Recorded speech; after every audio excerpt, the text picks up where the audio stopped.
Samakan namanya, jangan berputus asa.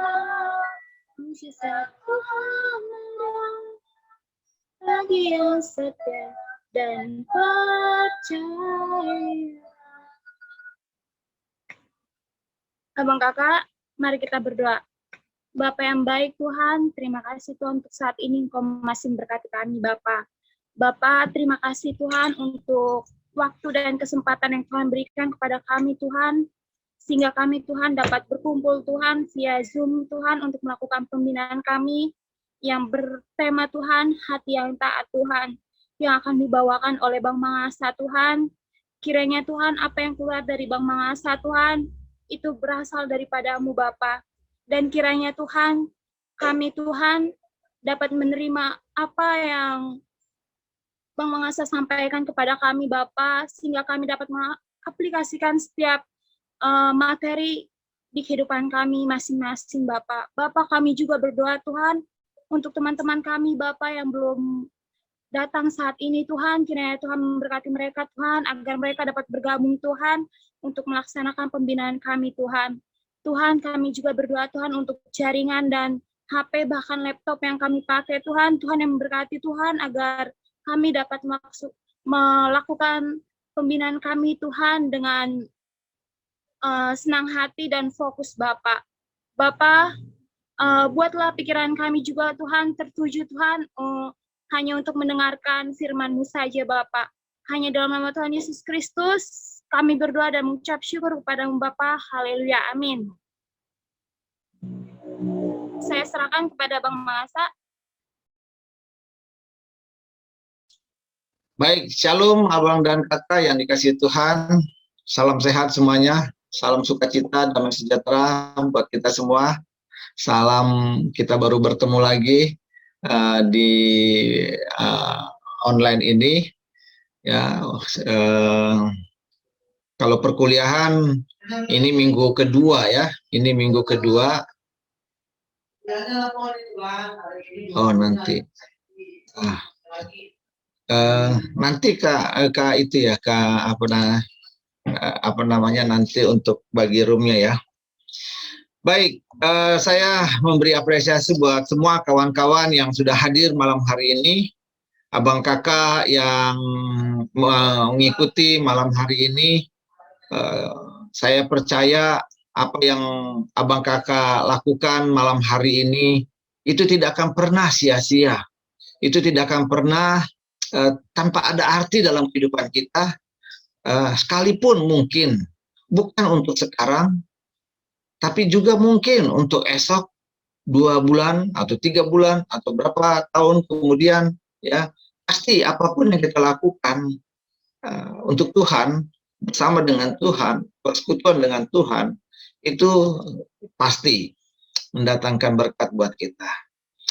Baik, malam hari ini saya diminta kita untuk bicara tentang hati yang taat, ya, hati yang taat. Saya share dulu ini ya materi.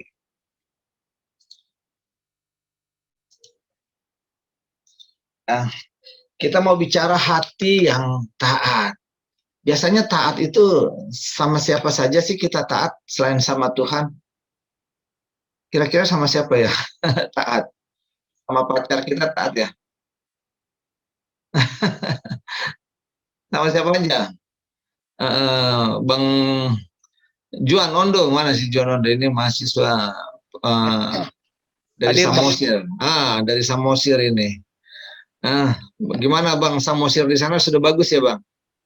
Wah, lumayan Bang. Udah jadi jembatan Tanah Ponggol itu udah jadi ya Bang? Udah 75% Bang. Bos, mantap. Kapan-kapan saya ke rumah Abang ya. Boleh Bang, boleh Bang. Ya, tapi kirimin tiketnya Bang. Ya, gimana Bang Ondo? Bang Juan, kira-kira sama siapa saja sih kita harus taat? Sama orang tua Bang, sama orang-orang yang lebih dewasa kita. Ya, sama orang tua, sama orang-orang yang lebih tua dari kita, atau lebih dewasa dari kita. Apalagi nih, Bang Alfonso. Mana Bang Alfonso?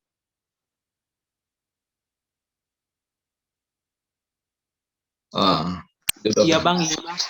Ah, sama siapa aja Bang? Tadi sudah selain orang tua, sama orang yang lebih dewasa dari kita, sama siapa lagi sih kita harus taat? Sama pemimpin bang mungkin. Oh, sama pemimpin kita, ya, sama pemimpin kita. Wah, ini kayaknya Abang ada merayu Katika ini pasti. Hmm. Enggak bang, saya enggak. Enggak ya? Oke. Ya, hati yang taat, kita harus taat sama Tuhan, sama manusia, ya. Hati yang taat sama aturan, ya, sama aturan-aturan harus taat. Segala sesuatunya apa yang menuntun atau ada yang dikatakan yang menjadi koridor kita, ya, koridor gitu ya. Arti seperti busway gitu kan, punya lintasan ya. Kita semua juga sama, kawan-kawan. Kita tuh nggak, Alkitab kan katakan apa? Jangan menyimpang ke kiri dan ke kanan jikalau engkau mau berhasil. Jadi kita punya koridornya, kawan-kawan. Kita punya jalan yang sudah ditentukan oleh Tuhan, harus begini gitu loh. Ya, sama dengan pesawat juga sama. Sekalipun kita lihat kayaknya di sana nggak ada jalan ya, nggak ada jalannya pesawat gitu. Tapi ternyata pesawat itu punya jalur sendiri-sendiri gitu, kawan-kawan. Kalau dia menyimpang dari jalur itu harus minta izin, ya, minta izin, saya mau naik ke sekian gini karena ada awan, gumpalan awan misalnya gitu. Dia harus lapor gitu. Ya, nah, jadi kawan-kawan taat, ya, harus taat kepada apa yang menjadi koridor kita sama Tuhan. Katanya mengasihi Tuhan, harus sama orang tua, ya, sama teman, sama pimpinan, semua oke, harus taat. Nah, mari kita buka, kawan-kawan, Yehezkiel 11 ayat 19.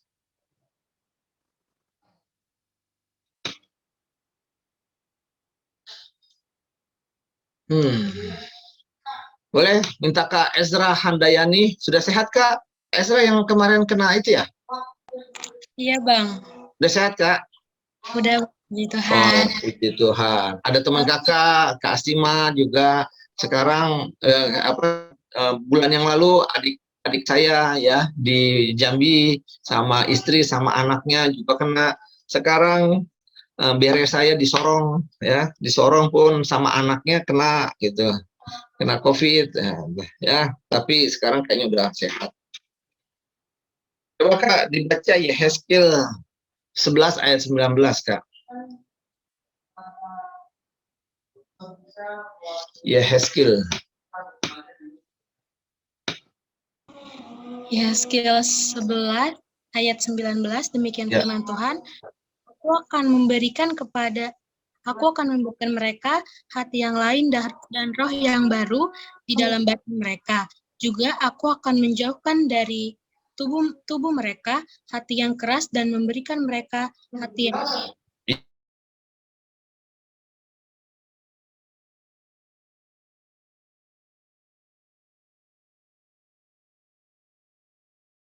ya, hatinya bahkan dikatakan dia itu keras kepala, bebal ya, tegar tengkuk gitu, tegar tengkuk ya, baru saja melihat karya Tuhan di dalam kehidupannya, tapi begitu ibarat baru makan tiba-tiba lapar langsung marah sama Tuhan gitu ya, udah disembuhkan tapi sakit lagi marah sama Tuhan ya. Nah, Tuhan mau ubah hati itu ya. Aku akan memberikan hati yang baru, kata Tuhan. Hati yang baru yang sungguh-sungguh, bukan lagi yang sering sekali kecewa dengan Tuhan, marah dengan Tuhan, ya, protes dengan Tuhan. Tapi Tuhan mau katakan, aku akan memberikan hati lain, ya, hati yang lain dalam batin mereka, dan aku akan menjauhkan dari tubuh mereka hidup yang keras, ya, jadi dijauhkan Tuhan. Nah, jadi kawan-kawan, ketika kita menerima Kristus, ya, seharusnya kita sudah punya hati yang baru, Tapi nanti kita lihat ya, di materinya ada. Nah, di dalam diri manusia, kawan-kawan, di dalam diri manusia ada segumpal daging. Apabila daging itu rusak, rusaklah seluruh tubuhnya. Segumpal daging itu dinamakan hati. Ya, walaupun dia kecil gitu ya, kawan-kawan, hanya sebagian dari bagian dalam tubuh kita, ya, antara paru-paru, jantung, dan hati yang saling berdekatan, itu lebih kecil. Tapi kalau hati ini rusak, badan kita itu bisa kuning, gitu kan? Bisa kuning atau hitam, gitu ya. Bisa menghitam juga, bisa hitam, ya. Kalau hatinya rusak, ya, kena lever gitu ya, kena lever begitu, dia pasti akan rusak. Ya, jadi hati ini sangat mempengaruhi secara keseluruhan tubuh. Ya, tubuh kita. Nah, jadi itulah hati. Nah, kita lihat dulu ya, mungkin yang di kelas agama saya nggak apa-apa, ini sudah mengulang lagi. Di dalam perjanjian lama,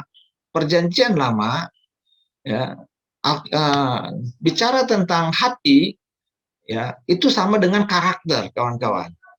Ya, karakter kita. Kalau karakter kita rusak, karakter kita buruk, maka buruklah hidup kita. Ya, nah, karakter itu kekuatan moral. Ya, jadi kekuatan moral kita. Ya, jadi orang-orang yang berkarakter buruk biasanya ya dia akan mudah sekali kecewa dengan Tuhan. Ya. Nah, di dalam perjanjian lama, ya, karakter itu bicara tentang hati ternyata, kawan-kawan. Hati. Ya. Jadi hati itu sama dengan karakter berarti. Nah, bagaimana karakter kita? Ya, di dalam konsep Ibrani, hati manusia itu mencakup ya, seluruh kepribadiannya. Hati manusia itu mencakup seluruh kepribadian, yaitu apa? Pikiran, emosi, dan kemauan. Jadi pribadi, itulah yang disebut dengan pribadi. Ya, pribadi itu harus punya tiga ini.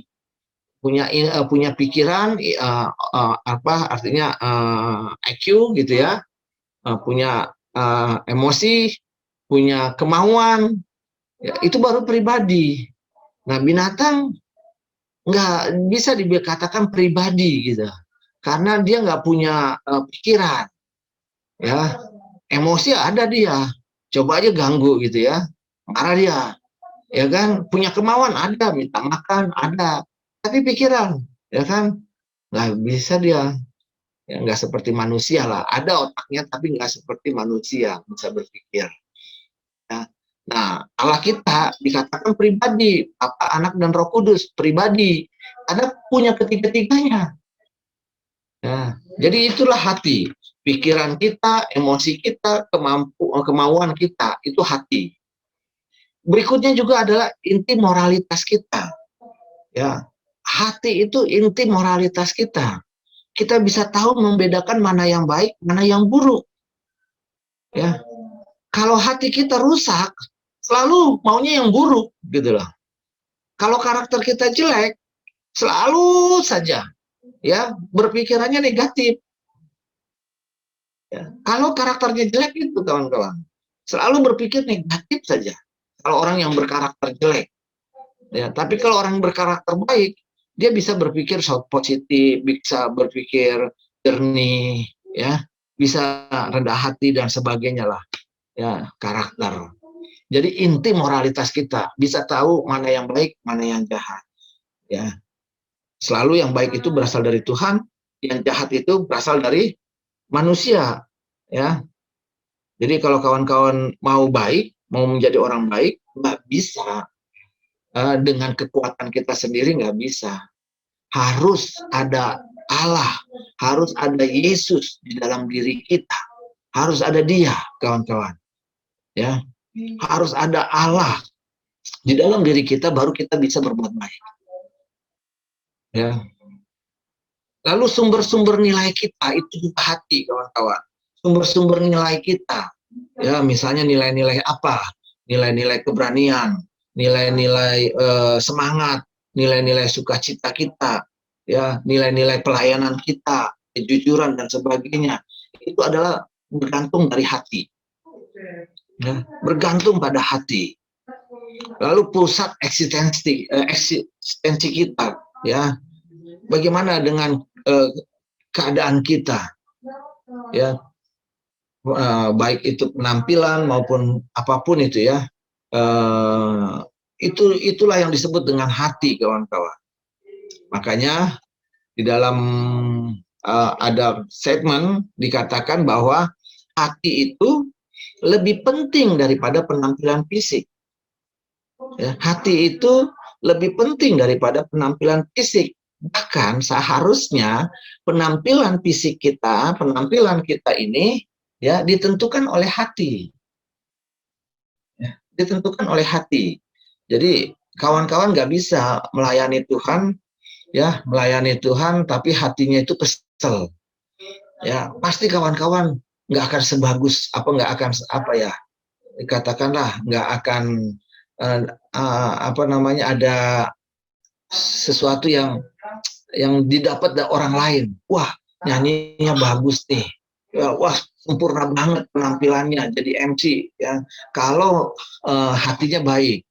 Tapi coba kalau marah-marah, protes dan sebagainya, ya, kawan-kawan, itu pasti nggak bisa kita melayani seperti itu. Nah, jadi hati itu lebih penting daripada penampilan. Yang percuma kita penampilannya gaya-gaya gaya-gaya sok pinter, gaya-gaya sok keren, gaya-gaya apalagi gitu, ya, ganteng atau cantik, tapi hatinya usuk gitu, ya, nggak ada artinya. Nah, oleh karena itu Amsal 4 ayat 23 mengatakan, jagalah hatimu dengan kewaspadaan, karena dari situlah terpancar kehidupan. Jagalah hatimu dengan segala kewaspadaan. Ya, kewaspadaan artinya ya, kita harus betul-betul dipimpin oleh Tuhan, ya, sehingga kita pasti bisa menjaga kehidupan kita dengan baik. Dari situlah terpancar seluruh kehidupan kita, kawan-kawan. Nah, itu hati di dalam perjanjian lama. Tapi di dalam perjanjian baru, hati itu, ya, hati itu bicara tentang kasih, kawan-kawan. Sama artinya.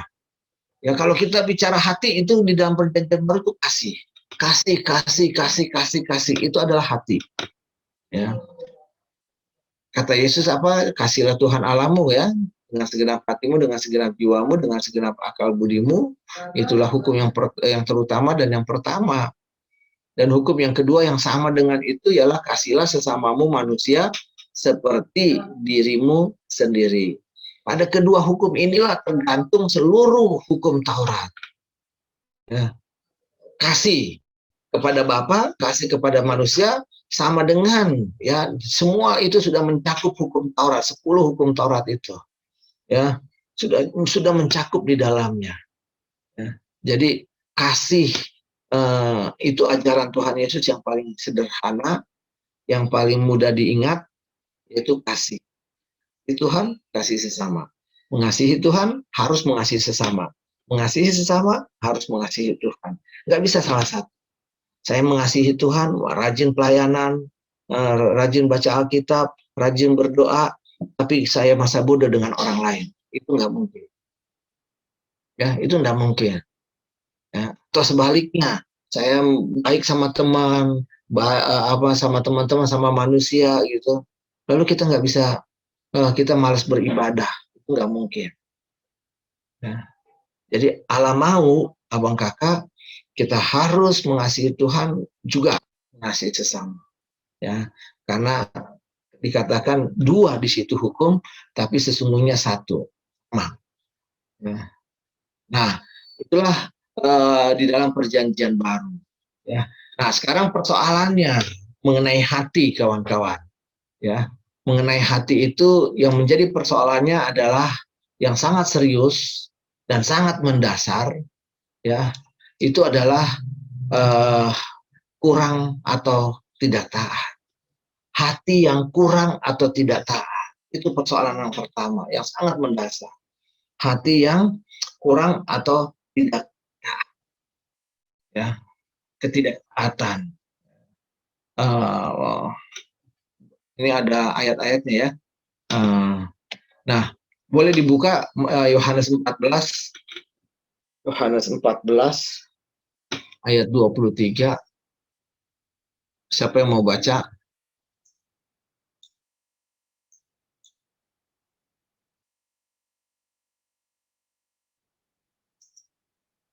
Boleh mahasiswa mahasiswa coba. Kak apa tadi Kak Bang Thomas Angra, apa nih Thomas Angra?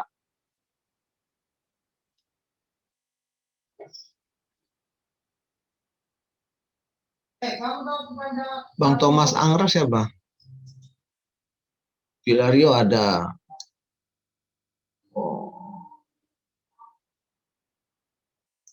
Siapa mau baca Yohanes 14 ayat 23? Halo Bang, saya baca Bang. Boleh. Yohanes 14 ayat 23. Jawab Yesus, jika seorang mengasihi aku, ia akan menuruti firman-Ku dan Bapa-Ku akan mengasihi dia.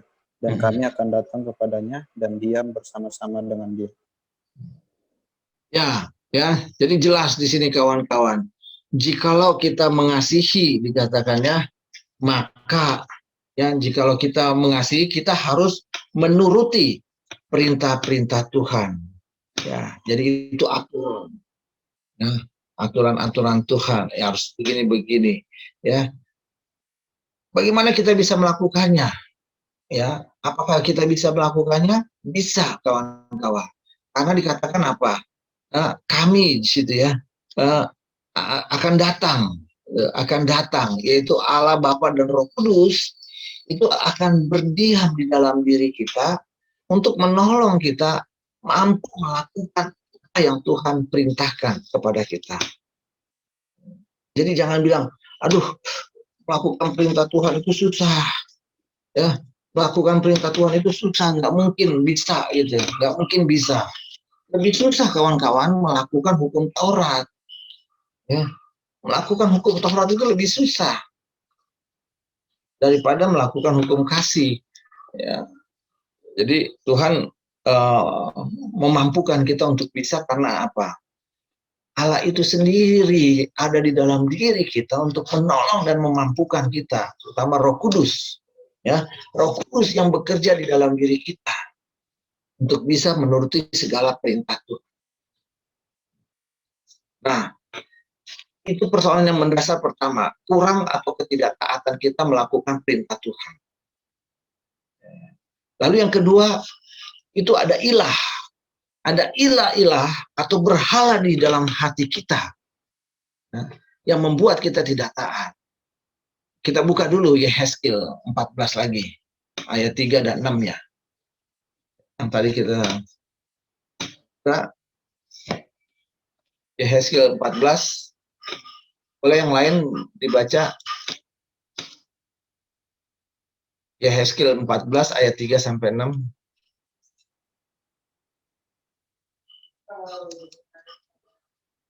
Samuel bisa baca Samuel? Mohon maaf Pak, Bang lagi di luar Bang ini Bang. Lagi di luar. Iya Bang. Lagi di luar negeri Bang. Lagi ada acara ulang tahun kawan Pak. Oh, oke. Yang lain boleh? Siapa tadi? Pilario boleh? Pilario sama sedang di luar kah?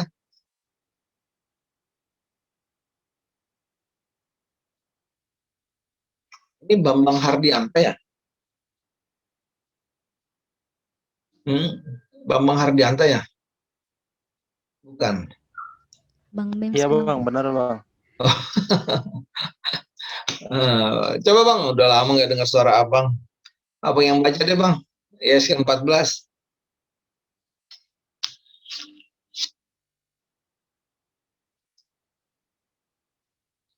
Siap-siap ya Kak Eka, dibagi dalam 2 room. Dibagi dalam 2 room. Sesudah ini Kak. Oke, Bang Hardianta boleh? Abang di rumah kah?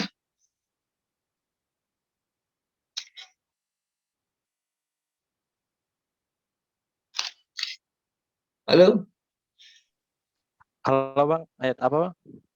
Yehezkiel 14 ayat 3 sampai 6. Oke bang. Itu Bang Bambang, Bang. Oh, Bambang. Siapa yang mau baca? Bang. Kayaknya Bang Bina saya sih, Bang. Oh gitu. Tadi Bambang Hardianto itu Bang Bambang. Oh, ini namanya banyak sekali dia. Ada Bambang doang, ada Bambang Manurung, ada Bambang Hardianta. Masih di kantor bang. Oh gitu. Oke deh. Siapa yang bisa baca nih, yang sudah menemukan ayatnya, silakan. Saya Bang, boleh Bang? Boleh Bang Ivan. Ya, Yehezkiel 14 ayat 3 sampai 6. Hai anak manusia, orang-orang ini menjunjung berhala-berhala mereka dalam hatinya dan mencempatkan di hadapan mereka batu sandungan yang menjatuhkan mereka ke dalam kesalahan. Apakah aku mau mereka meminta petunjuk daripadaku? Oleh sebab itu, berbicaralah kepada mereka dan katakan, beginilah firman Tuhan Allah. Setiap orang dari kaum Israel yang menjunjung berhalanya dalam hatinya dan menempatkan di hadapannya batu sandungan yang menjatuhkan ke dalam kesalahan, lalu datang menemui nabi aku. Tuhan sendiri akan menjawab dia oleh karena berhala-berhalanya yang banyak itu, supaya aku memikat hati kaum Israel yang seluruhnya sudah menyimpang daripadaku dengan mengikuti segala berhala mereka. Oleh karena itu, katakanlah kepada kaum Israel, beginilah firman Tuhan Allah, bertobatlah dan berpalinglah dari berhala-berhalamu, dan palingkanlah mukamu dari segala perbuatan-perbuatanmu yang keji. Oke, Pak Kevin ya tadi yang baca ya? Iya Bang. Oh, oke. Ya, jadi kawan-kawan, persoalan yang kedua, mengapa kita tidak taat? Ya, kita memiliki hati yang tidak taat. Itu ada berhala-berhala di dalam diri kita. Ya, berhala-berhala. Tetapi kawan-kawan, berhala-berhala zaman sekarang bukan hanya berhala-berhala seperti zaman dahulu.